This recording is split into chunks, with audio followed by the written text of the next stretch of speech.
Yeah. Family, y'all. Just keep it tight, keep it tight, keep it tight. All right. Yeah. Here we go, here we go. The next period of which Peter Bernier speaks in his book Ministry in the Church is the period of Aggiornamento, or a period of reappraisal of ministry, looking again at ministry. So this occurs during many of our lifetimes, from 1962 to 1965. Some of us are old enough to remember this period. So we refer to it often as a period of Aggiornamento, or that's simply an Italian word meaning a new day. It's a new dawn in the church. John the 23rd has this idea of, he used the image of opening up the windows of the church and letting in some fresh air. After all these centuries, recall the last few lessons of this course. After all these centuries of seeing the church go in the direction that it went, it's time for us to stop, look, and listen. Time for us to open the windows of the church, let a little fresh air in, and allow the Spirit to be able to enter into the church here. What happened when the Spirit entered the church in the Second Vatican Council?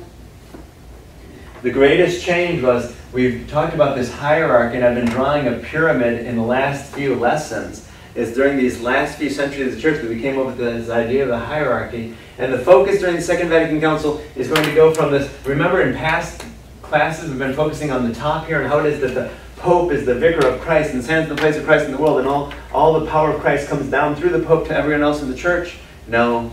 The focus now at the Second Vatican Council is not going to be at the top of the church, but at the bottom. If even we can say the bottom, only because we often use the analogy that in the Second Vatican Council, the pyramid falls on its side, right? And so now the focus is going to be on the priesthood of all believers. Have we heard that before?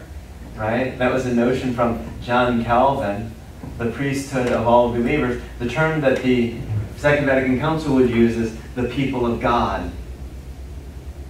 So now the question becomes, if we're focusing on all believers, every single person in this room, what does that mean for Father Jamie, who was ordained a priest? Is he no longer special? It's going to be a very different thing of our reappraisal of how it is that all of us are part of the people of God, Father Jamie included, but all of us are part of the people of God, and all of us have different roles within the people of God, which is the church. So as part of this, it's a very different appraisal of who the church is. So bishops, for instance, they used to be part of the hierarchy here somewhere in the middle. Do they receive their power, their authority from the Pope? According to Vatican II now, the bishops receive their authority from Christ. Ooh, think about that for a moment. It used to be that the Pope received his authority from Christ and then it all trickled down in this trickle-down economics of grace. No, now all bishops receive their grace from Christ. Remember, the Pope and all these cardinals, they're all bishops. All bishops receive their authority from Christ. What then is the model? Of all these bishops, Pope and cardinals included, the model is one of collegiality. Oh my word, that is a word that we haven't seen for several lessons. Remember the early councils of the church? When all of the bishops got together and decided things in common? Those early councils when they were eyelash to eyelash together? That should be the model, said the Second Vatican Council. Instead of this top-down hierarchy of power and control, the model should be one of collegiality, of all of us working together as brothers and sisters. And so all of these institutional models of the church that we had set up, all these hierarchical models, no, the Second Vatican Council instead opted for this model of the church as the people of God. All of us, whether ordained or not, clergy or lay, all of us are part of the people of God, which simply help to lift up and to esteem the place of laity. Before we had clergy versus laity. Laity, again, was that negative definition of those who were not ordained. No, instead, all of us are part of the people of God. Maybe we have different roles within the people of God, but it's not as if some of us are just passive recipients of grace. No, the Second Vatican Council is going to have a radical new theology. So, for instance, when we go to worship at Mass, it's not just us praying our rosary or reading our prayer book while the priest does his own thing. all of us are going to be involved in active participation. Unfortunately, the Second Vatican Council, as radical as it was in the 1960s, was still ambivalent on some issues, including the laity. So on the one hand, the laity are this non-group in the church that are defined as neither priests nor religious. So who are laity? They're neither priests nor religious. That's the laity. But on the other hand, they're the largest number in the people of God. We're all part of the people of God, and the laity have the clergy outnumbered. And so how interesting that on the one hand, laity are said to have a special vocation and a special call from God to advance the kingdom in the world, and a special call to holiness, and a special way in which they're to be yeast and light in the world. But at the same time, it's still this negative definition of the laity. Vatican II reversed this centuries-old tradition of fleeing from the world. Remember that from a previous class? We called it the ancient motto is Fugit Mundi, right? Flee the world. That was how the world is evil. Things of this world are bad. We need to go out into the desert or flee to the monastery. No, the Vatican Council said the world is not an evil place, but instead we need to define our role in service to the world. It's the world that sets the agenda for the church. The church exists in the world, and so the church has to see how it is that forces in the world influence it, how it is that the world influences the church, and how it is that the church needs to influence the world. But how interesting, the Second Vatican Council suggested that the church is a mystery, and mystery comes from the Greek word mysterion, which means to keep the mouth shut. When we're talking about God or other mysteries, better to keep the mouth shut, right?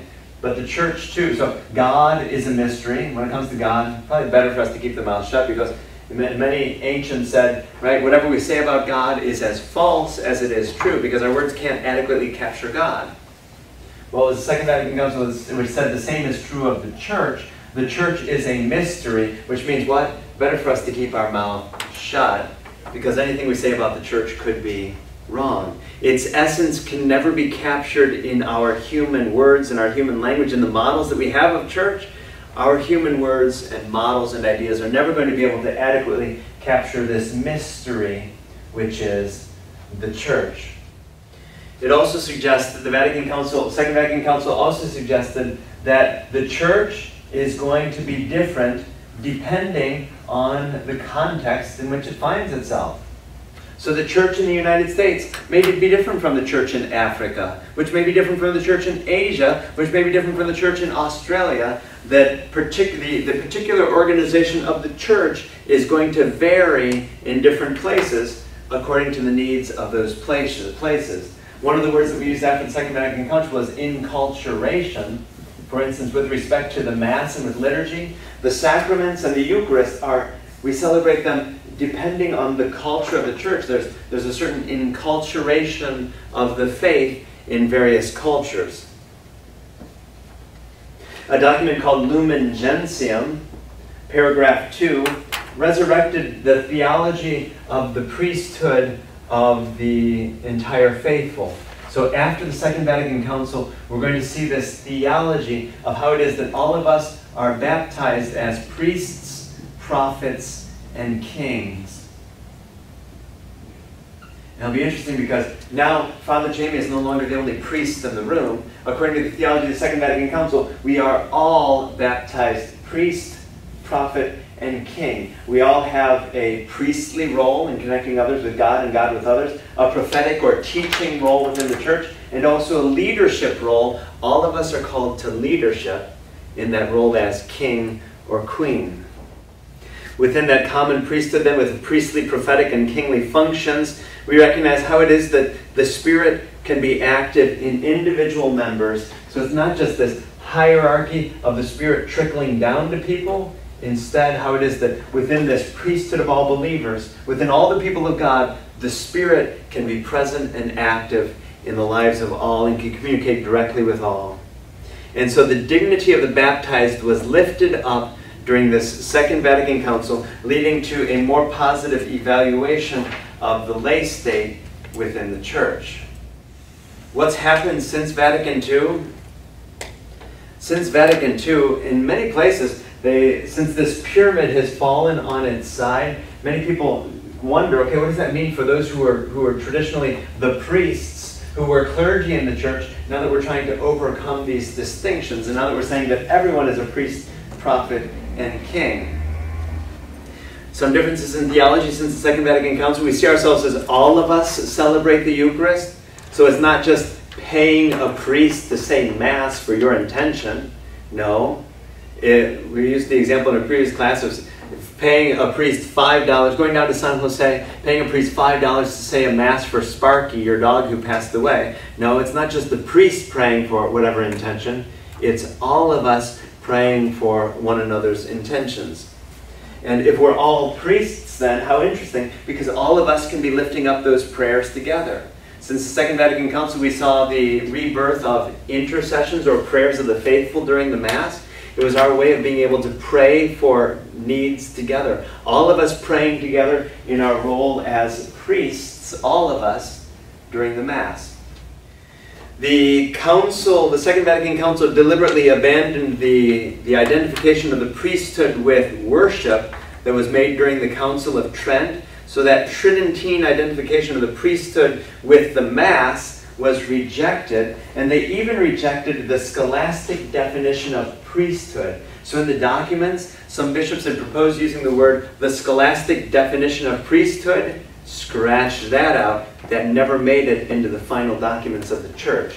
So how interesting that they were rejecting this scholastic definition of priesthood. Priests are ordained to celebrate Mass and to forgive sins. They rejected that and instead linked priesthood and presbyteral ministry with the entire ministry of Jesus. Everything that Jesus did is a model for us as ministers today. Jesus healed people, he called disciples, he sent them out to preach, he preached himself, so we're called to follow in Jesus' footsteps. The Second Vatican Council then doesn't look at the priesthood as simply being instituted at the Last Supper, but how it is that the priesthood was instituted through Jesus' entire public life of ministry. So Jesus' public acts of calling his disciples and of forming and teaching them as disciples and of healing and forgiving sins, all of those indicate that Jesus wished to carry on Jesus' work and his mission through the church today. And that's what comes down to priests or presbyters today. A word that we've been using since the Second Vatican Council is more the word presbyter, recognizing that all of us are priests. All of us have that role of connecting God with others and others with God. That priest was a notion from the Jewish religion, right? How it was that we didn't use that originally of ourselves. Christ was the eternal high priest, according to the letter of Hebrews. But apart from that, there's no indication of any priests in the early church. We refer to them as presbyters, which, if we remember back to those first lessons of this course, the presbyters were the elders of the church. So we're all the people of God, but within this, there is this role still of these elders, if you will, of persons who have different gifts for leading the community. So the priesthood then, according to this understanding, becomes more relational. It's not me being ordained for my own sake or to celebrate Mass. It's relational. It's about people being called to ministry to serve others. Deacon Roy, why was Deacon Roy ordained according to this? Or Deacon John, why was Deacon John recently ordained? According to this theology, ordination is about relationship, so they now are in relationship in a different way to us as a church and serve our needs in a different way than they did before. There are some unresolved questions, though, that resulted from the Second Vatican Council. First of all, for instance, one unresolved question is, what does this mean, this transmission of power? Apostolic succession was believed that one generation passes on the gift of the Spirit to the next, to the next, to the next. And all that was taking place within this structure of bishops and priests and deacons. What do we do now in light of this post-Vatican II theology? This whole linear connection that we used to rely on of tracing our way back to the apostles, what does that mean now?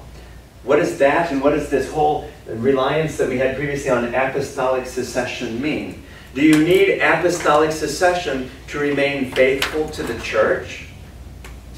Could it be said that some of our brothers and sisters in other churches are being faithful to the Spirit of Christ, even if they don't enjoy apostolic succession? Do you need apostolic succession? One person laying hands on your head who had hands laid on their head, who had hands laid on their head and raised themselves all the way back to be faithful to the apostles? Or are there other ways? Can people be faithful to that same spirit of Christ without that linear following or tracing of one's focus back in the church?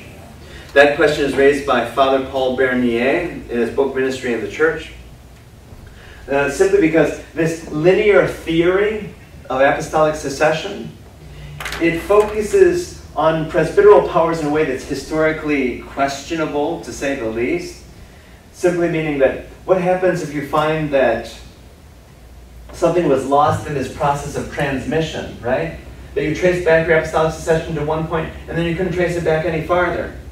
What happens if we look at any bishop's lineage, whether that's Joe Lascez of the Roman Catholic Church or Archbishop William Johnson of the American Catholic Church? They trace their lineage back only so far, and they don't trace it all the way back to the apostles.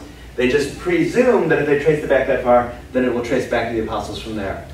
Is that transmission from generation to generation absolutely necessary in light of this new theology, or reclaimed theology, from the Second Vatican Council of the priesthood of all believers?